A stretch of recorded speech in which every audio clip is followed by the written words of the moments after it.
The first bomb hits just aft of the island. Steel screams as it tears open. The deck shudders like a living thing in pain. Men are thrown flat, helmets skidding across burning planks, as aviation fuel ignites into a rolling wall of fire. The air fills with smoke, thick, oily, choking. You taste it before you see it. Burned gasoline, hot paint, melted rubber. Somewhere below, a damage control alarm wails, then dies mid-note as the power fails. Another explosion, closer this time. The carrier lists to port. Not much, just enough for every man aboard to feel it in his bones. Someone shouts that the boilers are flooding. Someone else is screaming for a corpsman. The flight deck is a graveyard of twisted metal and shattered aircraft, wings folded the wrong way, bomb craters still glowing at the edges. Fire crawls along the seams of the deck, searching for more fuel, more oxygen, more lives. This was supposed to be the killing blow. The Japanese pilots circle overhead, certain they have done their job. Below them, the ship refuses to die. Damage control parties move through blackened corridors, boots splashing through water mixed with oil and blood. Hands blister as they grab hot valves. Voices crack as orders are passed through smoke so thick it feels solid. For a moment, just a moment, the fires begin to die. The list stops increasing. Emergency generators cough back to life. Somewhere deep inside the hull, steel groans, then settles. Against every expectation, the carrier still floats. But fate is patient, and the sea is not finished collecting its due. She was never meant to be remembered. When the keel was laid down in the 1930s, the world was already cracking apart, though few were ready to admit it. Nations rearmed quietly. Treaties were signed, then ignored. Steel was shaped not for pride, but for inevitability. Yorktown was born from that inevitability. Her hull was long and lean, designed for speed over armor. Her flight deck stretched like a promise, fragile, exposed, and essential.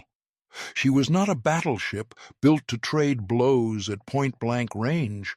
She was something more dangerous, a platform for reach. Aircraft would be her weapons. Men in thin aluminum shells carrying bombs and torpedoes farther than any gun could fire. The future of naval war rested on that gamble, and Yorktown carried it willingly. Inside the hull, the ship smelled of oil and steel from the day she entered service. Machinery spaces vibrated constantly, a low, throbbing pulse that never truly stopped. Even at rest, she felt alive, humming, breathing, waiting. The men who served aboard her learned quickly that the ship demanded everything. Heat below decks was suffocating. Ventilation was never enough. Sleep came in short, stolen hours, rocked by the endless motion of the sea. Yet they trusted her. They trusted the strength of her bulkheads, the discipline of her compartments, the idea that if they did their jobs, the ship would do hers. By the time war finally arrived, it did not come gently. Pearl Harbor burned, and the age of hesitation ended overnight.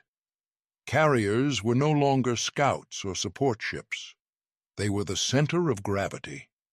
Yorktown moved from one operation to the next with barely time to breathe. Engines pushed hard. Boilers ran hot. Steel flexed under strain it was never meant to endure for long. The ocean left its mark. Salt crept into everything. Rust bloomed in seams and corners no one could fully reach. Damage control crews fought corrosion the way they would later fight fire, relentlessly, knowing that neglect always killed slowly. There was no sense of glory aboard her, only routine, drills, watches, the quiet understanding that sooner or later the ship would be tested. And when that test came, it would not care how ready they felt. Yorktown did not sail toward legend. She sailed toward necessity, toward a war that would grind steel into wreckage and men into memory, toward a moment when survival would no longer be the objective, only duty, only holding the line. One more time. The ocean south of New Guinea looks calm from a distance, wide, blue, almost gentle. But beneath that surface, two carrier forces are hunting each other blindly, separated by hundreds of miles, connected only by radio signals, reconnaissance reports, and fear of what might already be airborne. This is not the kind of battle sailors were raised to expect. No opposing fleets in sight, no gun flashes on the horizon. The enemy exists only as coordinates on a plotting table, and as aircraft rising somewhere beyond the curve of the Earth. When the first reports come in, there is no cheering. Enemy carriers suspected to the northwest, strike groups being assembled. On Yorktown's flight deck, engines roar to life one by one. Propellers bite the air, throwing heat and exhaust across the deck crew. The smell of aviation fuel is sharp and ever-present, clinging to clothes and skin. Pilots climb into cockpits knowing this truth. If they find the enemy first, they might live. If they do not, the ship beneath their feet will pay the price. The first Japanese strike arrives like a storm that never announces itself. Lookouts spot them only moments before impact. Dark shapes dropping out of the sky. Sirens howl as anti-aircraft guns begin firing, the concussions slamming into chests and teeth. The sound is overwhelming. The thunder of guns, the scream of diving aircraft, the sudden hollow boom as bombs detonate against steel. One explosion rips into the flight deck, another punches through near the stack, tearing open compartments below. The ship shudders violently. Lights flicker. Some go out and never come back on. Below decks, the temperature spikes instantly. Steam hisses from ruptured lines. Water floods passageways faster than men can run. Damage control teams move without waiting for orders. Hoses are dragged through smoke-filled corridors. Axes bite into warped doors that no longer open. The smell changes. It is no longer just oil and fuel. Now there is burned insulation, hot steel, something else that no one wants to name. Yorktown begins to list. Not enough to capsize her, just enough to make every step uncertain. For long minutes, it feels like the ship is losing the fight. Then, slowly, the chaos bends toward control. Fires are isolated, flooding is contained. Counter-flooding brings the deck back toward level. The air remains thick and oppressive, but the hull still answers the helm. Engines continue to turn. The carrier stays in the fight. When the last of the attackers withdraw, there is no sense of victory, only exhaustion. Men sit where they stand, backs against bulkheads still warm from fire. Hands shake as canteens are raised to cracked lips. Faces are blackened with soot, eyes red from smoke and sleepless strain. Yorktown has survived, but she is wounded now. Her flight deck is scarred, her compartments smell of char and seawater. Her crew understands something they had only imagined before. The ship is not invincible. Steel can bleed, machinery can fail, and the ocean is always waiting for the moment when damage becomes too much to contain. As night falls over the coral sea, Repairs continue under dim red lights. Tools clang softly. Orders are whispered. No one says it out loud, but everyone feels it. This was only the first wound, and deeper ones are coming. Pearl Harbor does not celebrate Yorktown's return. There is no band, no speeches, no sense of relief. The carrier slides into port still smelling of smoke and burned fuel, her hull scarred, her flight deck patched and uneven. To the men who greet her, she looks like a ship that should be headed for months of repair, not back into battle. But time no longer belongs to reason. Intelligence reports arrive almost immediately. The enemy is moving. Another strike is coming. Midway. 72 hours. That is all the time Yorktown is given. Repair crews swarm the ship the moment the lines are secured. Civilians and sailors work shoulder to shoulder, hands blackened with grease and rust. Torches flare to life, cutting away twisted steel, while sparks rain onto the deck like falling stars. The noise never stops. Hammers ring against metal. Pumps throb as flooded compartments are drained. Generators rumble as temporary power lines are strung through passageways that still smell of fire. Below decks, the heat is unbearable. Air barely moves.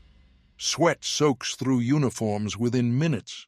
Men work stripped to the waist, muscles burning, as they haul replacement plates into position. Every breath tastes of oil and ozone. There is no margin for perfection, only function. Bulkheads that should be replaced are reinforced instead. Cables meant to be rerouted are spliced where they lie. Paint is applied not for protection, but to mark what must not be touched again. Sleep becomes an afterthought. Men collapse wherever they can, on steel decks, against tool lockers, beneath aircraft wings.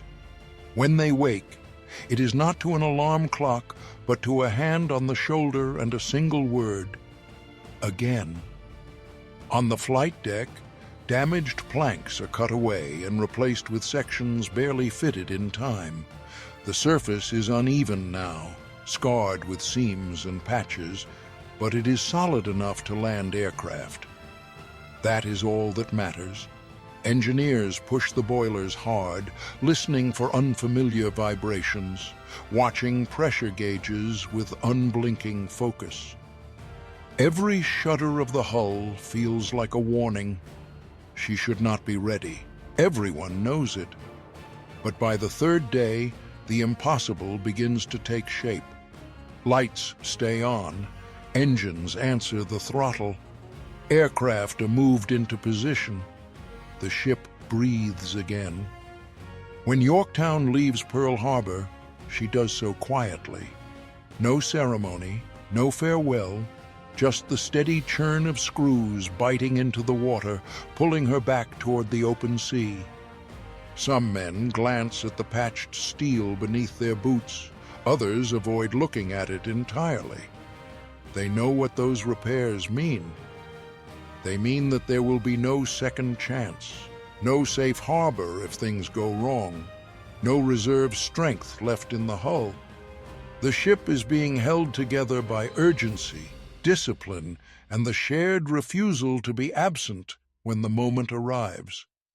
As the coastline fades into the distance, the ocean stretches ahead, vast and indifferent. Yorktown steams toward Midway not as a fully healed warship, but as something more fragile and more dangerous. A wounded fighter stepping back into the ring, not because it is ready, but because it must be there. Dawn on the 4th of June arrives without mercy. The sea is calm, too calm. Yorktown moves with the rest of the task force in disciplined silence, her patched deck already alive with motion. Aircraft are rolled into position, wings unfolded, engines warming. The smell of exhaust mixes with salt air, heavy and familiar. There is no speech to mark the moment, no dramatic pause. Orders are passed, hands signal, engines surge. One by one, aircraft launch into the pale sky, vanishing toward an enemy no one aboard can see. The deck crews work automatically now, bodies moving from muscle memory alone. Every man knows where to stand, where not to stand, when to run. Then the waiting begins. Minutes stretch thin. The horizon remains empty. Only the low vibration of the ship and the endless creak of steel accompany the men at their stations. The first warning comes from above. Enemy aircraft inbound. Sirens tear through the calm like a blade. General quarters. Men run. Hatches slam shut. Guns swing skyward. The deck clears in seconds, leaving only the ship and the sky, and what is coming down through it. They appear as dark specks at first, growing larger with terrifying speed. Dive bombers. Anti-aircraft guns open fire, filling the air with sharp, concussive bursts. The noise is physical, hammering against the chest, rattling teeth. Spent casings clatter across the deck, hot enough to burn through gloves. The first bomb misses. It explodes in the water alongside the hull, throwing a column of spray high into the air. The shockwave slams into the ship, jolting her violently. The second bomb hits. It punches through the flight deck and detonates deep inside the ship. Steel buckles. Fire erupts below. The deck trembles as if something massive has struck it from beneath. Another hit, then another. Explosions walk across the carrier, each one closer, more precise. The deck is torn open in multiple places. Fuel ignites. Smoke boils upward in thick, choking clouds that blot out the sun. The ship loses power. Lights die instantly. Ventilation stops. Elevators freeze mid-shaft. Below decks, darkness swallows entire compartments. Men stumble through smoke so dense it feels wet, hands sliding along bulkheads to stay upright. The heat becomes unbearable within seconds. Fire spreads fast.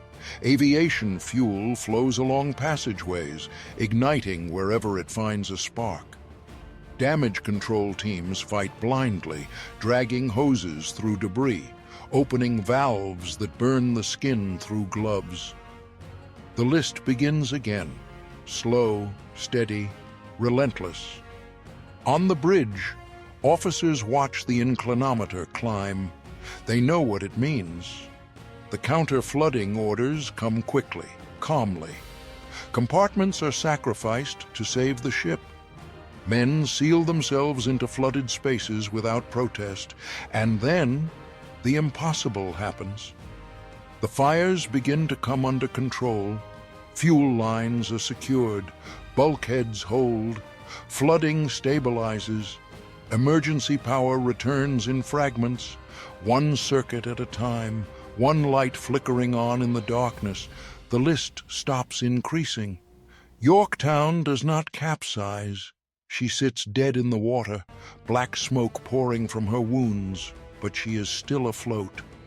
Word spreads quickly through the ship. She's alive. On deck, exhausted men lean against gun mounts, chests heaving, faces streaked with soot and sweat. Some laugh softly, the sound thin and unsteady. Others simply close their eyes where they stand. Above them, the sky clears. Somewhere far away, American dive bombers are finding their targets. Enemy carriers are burning. The balance of the battle is shifting. But aboard Yorktown, there is no celebration. Only the quiet realization that they have survived something they were never meant to survive. The carrier has done her part. She has held the line. And for a brief, fragile moment, It feels like she might live to see the end of the day. The ocean is quiet again, too quiet. Yorktown lies motionless, her engines silent, her decks scorched and broken. Smoke still drifts upward in lazy columns, thinning as the fires finally die. Damage control teams remain at their stations, moving slowly now, every step heavy with fatigue. The ship has been hurt badly, but she is alive. Tugs begin to approach. Plans are made.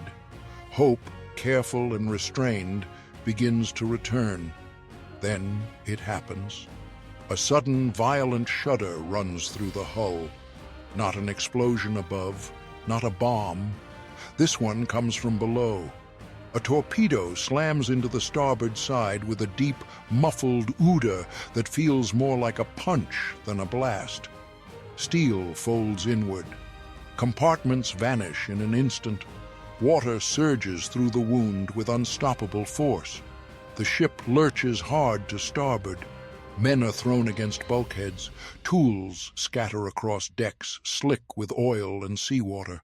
Somewhere deep inside, metal tears apart, with a sound like ripping cloth stretched across thunder.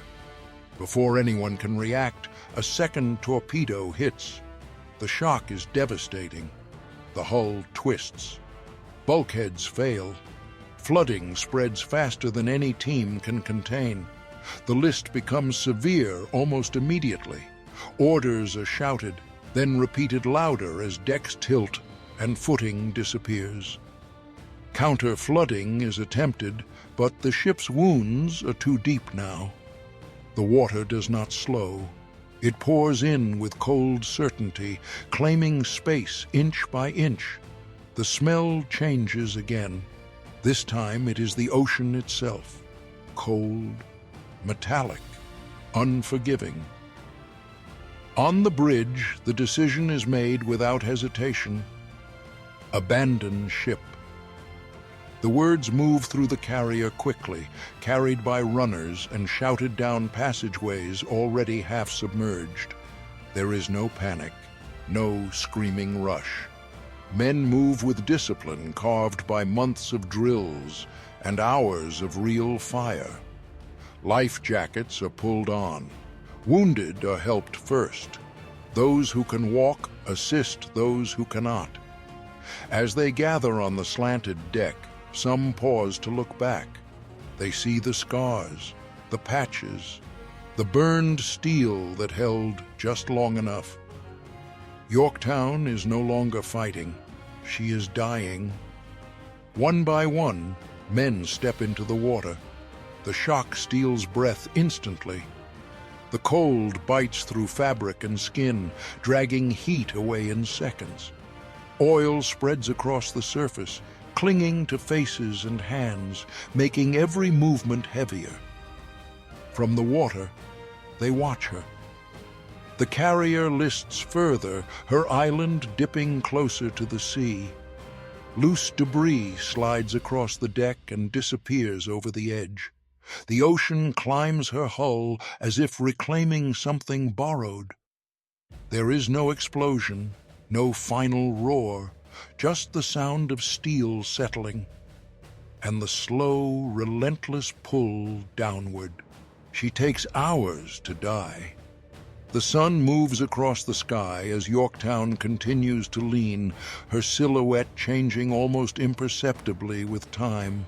From a distance, she looks calm, almost peaceful. But inside the hull, everything is coming apart. Air escapes trapped compartments in long, hollow sighs. Water fills spaces that once hummed with machinery and voices.